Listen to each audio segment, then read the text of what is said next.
মাওলানা মতিউর রহমান নিজামীর মতো একজন মন্ত্রী দরকার, যে নিজামী সাহেব তার সচিবকে বলতে পারবেন চালাও, কোন রকমের দুর্নীতি করবা না, দেশপ্রেমের উপরে কোনো কথা নাই।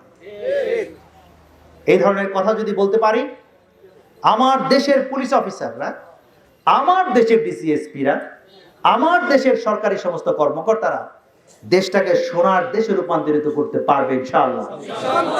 কারণ বিশ্ববিদ্যালয়ের সবচেয়ে ব্রিলিয়ান্ট ছাত্রটাই, সবচেয়ে মেধাবী ছাত্রটাই প্রশাসনে যায়, তারা দেশপ্রেম নিয়েই যায়। ওদেরকে আমরাই নষ্ট করে ফেলবো। এটা রাজনীতিবিদদের দায়, এটা পলিটিক্যাল লিডারদের দায়। আমাদের অফিসাররা অসৎ নন, আমাদের পুলিশরা অসৎ নন। আপনি আজকে ইয়াবা সহ এই থানার ওসি সাহেব যদি একটা লোকরে ধরে, কত জায়গা থেকে যে ওসির কাছে ফোন যায়, যায় কিনা? ওসি সাহেব তো তখন বিপদে পড়ে যায়। আমি একজন ওসিরে জিজ্ঞেস করছিলাম যে ইয়াবা ধরেন না কেন?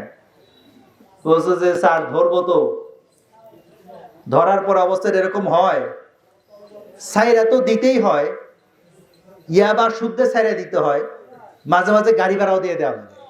কিন্তু এই পুলিশ অফিসারের ইয়াবাওয়ালারে ধরার যোগ্যতা আছে না?